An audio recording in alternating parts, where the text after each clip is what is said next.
Les dépôt-ventes, les trocs, les Emmaüs, tout ça était tellement chic dans les années 2000. Il y avait plein de dames bourgeoises qui y allaient comme ça pour voir et qui disaient en revenant, vous savez, il y a des choses qu'on trouve là-bas, c'est formidable, c'est vintage. Vintage, ça voulait dire que c'est un vieux truc, mais que c'est chic quand même de le porter et de l'acheter. À l'époque, dans la ville la plus proche du village dont je vous parle, Campagnol, 21 101 habitants, il y avait un Emmaüs, mais tout le monde n'y allait pas parce que c'était mal famé. Ça veut dire que certaines familles nombreuses montaient de la côte à 8 dans une camionnette pour acheter 50 pantalons et 50 vestes à 5 euros, et que pendant que leurs enfants essayaient de voler des choses au rayon jouets, les parents marchandaient auprès de dames de 68 ans un peu craintives, toutes bénévoles, toutes chrétiennes, avec une petite croix au revers. Eh bien, ces gens marchandaient des vestes qu'ils allaient revendre ensuite au marché de Sète ou de Perpignan. Et le marchandage était parfois si féroce qu'il tournait carrément à l'intimidation. Alors un responsable venait, il expliquait qu'on n'essayait pas de baisser le prix d'une veste à 5 euros destinée à alimenter une œuvre religieuse et à venir en aide à des gens qui n'avaient pas les moyens de s'habiller.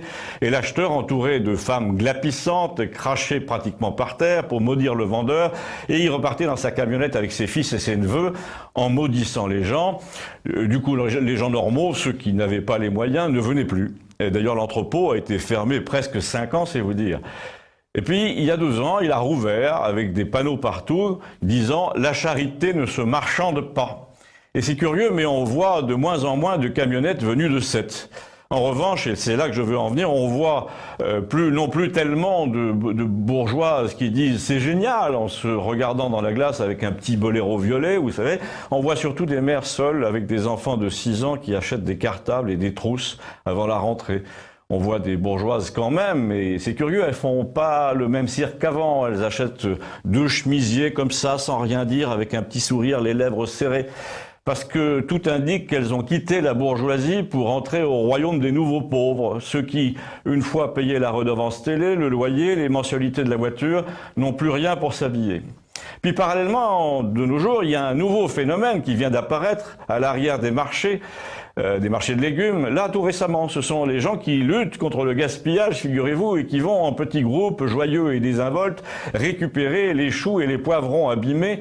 En somme, c'est des légumes vintage qui traînent dans les cageots. Mais quand vous regardez mieux, vous en voyez de ces gens qui sont venus tout seuls avec leurs petits sacs en plastique et qui n'ont pas tellement l'air de vouloir donner des leçons à la société de consommation.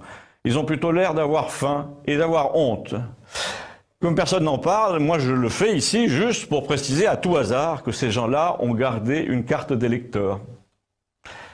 Si vous en connaissez de ces gens, ou si vous en avez vu, dites-le moi, merci.